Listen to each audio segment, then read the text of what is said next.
So there's no doubt that compared to many phones in its class, this is an absolute monster in multiple areas. Performance, battery life, charging, display, heck, even cameras are not bad. But the problem is that it's priced significantly differently depending on which market you're buying in. And that makes things tricky when it comes to giving a decisive and absolute review and recommendation. This needs addressing, so let's talk about that. Hey guys, I'm Ryan Thomas, and this is actually one of my favourite phones right now, the OnePlus 13R. Alongside its flat design to help it fit in with the current crop of devices, it brings elite performance thanks to a flagship chipset and RAM, lots of RAM. Its 6000 mAh battery is an absolute beast, and the display is superb too, all for a decent amount cheaper than the full-fat OnePlus 13. On the surface, it presents terrific value for money. In the US, where Android Police is based and so where I tend to compare value and pricing, this phone costs $600, which makes it a really good deal actually. That's the same price as the hot new iPhone 16e, which really cannot compete with it in terms of camera versatility, design, display, RAM, storage. It really does look like an absolute weapon compared to the iPhone. That's kind of crazy. And it's $100 more expensive than the Pixel 8a, which again makes it really enticing because it has double the base storage, all those aforementioned specs, and it crushes the Pixel in so many areas, but most importantly, performance. It's not as simple as just the lower price means higher value. In this comparison, you're actually better off going with the OnePlus because it gives you more per dollar than the Pixel 8a at full MSRP. But let's change up the discussion and start comparing to the UK and Europe. Now, the pricing for all phones in the UK is substantially more than those in the US, and that is a crying shame. But the OnePlus 13R in particular really stands out as expensive. It's over $200 equivalent more expensive than the Pixel 8a and over $100 equivalent more than the iPhone. And quite frankly, I'm not sure that makes a lot of sense. See, the US generally has fewer options in this price category compared to the UK. We get all the Oppo, Realme, Xiaomi, Redmi, Honor, Vivos and others at this point, most of which aren't available in the US market. And that being the case, you'd expect OnePlus to maybe price it a little more aggressively in a market where there's just more competition.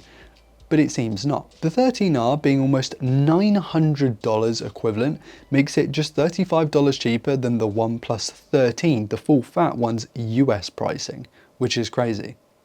Now, that isn't to say the 13R isn't a great phone. If anything, this device has definitely grown on me since I first picked it up earlier this year. The battery life in particular is a major reason to pick one of these up over the competition, particularly in the US, because you guys have less options over there.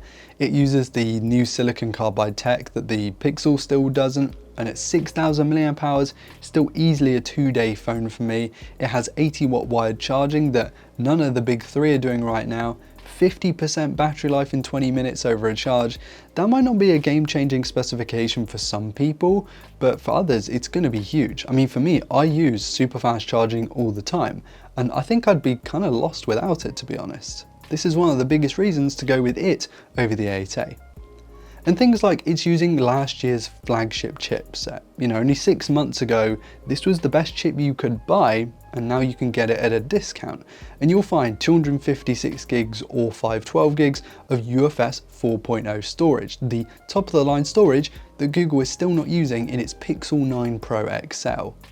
And Oxygen OS, whilst it might not live up to its once legendary reputation, is still very good. It runs Android 15, it's still going to get 4 major upgrades, so it's not just a decent deal now, but it should see you till the end of the decade. And though it might not have the same level of pure software support as something like the Pixel 8a, its hardware is going to keep up way better than that phone and should actually impact the user experience to a point where in 4 years it's more usable than that 8a. Now, the 13R isn't a perfect phone. It's pretty huge, which is just going to rule it out for many people. Those who don't want to carry around a mammoth phone are probably not going to go for the 13R. It's squared off sides, which are very pretty. They just aren't particularly ergonomic on a phone this big, and I will keep saying that until we get ergonomic phones again. And as a personal thing, I would want a phone that maybe specializes a little more in the camera, and that's just a me thing, because the cameras that are on here are actually very good for its class, even though it's not a Pixel 8a. Also, it is wild to me that much of the mainstream still hasn't heard of OnePlus. Like, I carried around a OnePlus 12 for over a year, and not a single person, other than my very select group of ITK friends, has ever heard of OnePlus, let alone know anything about a OnePlus 12.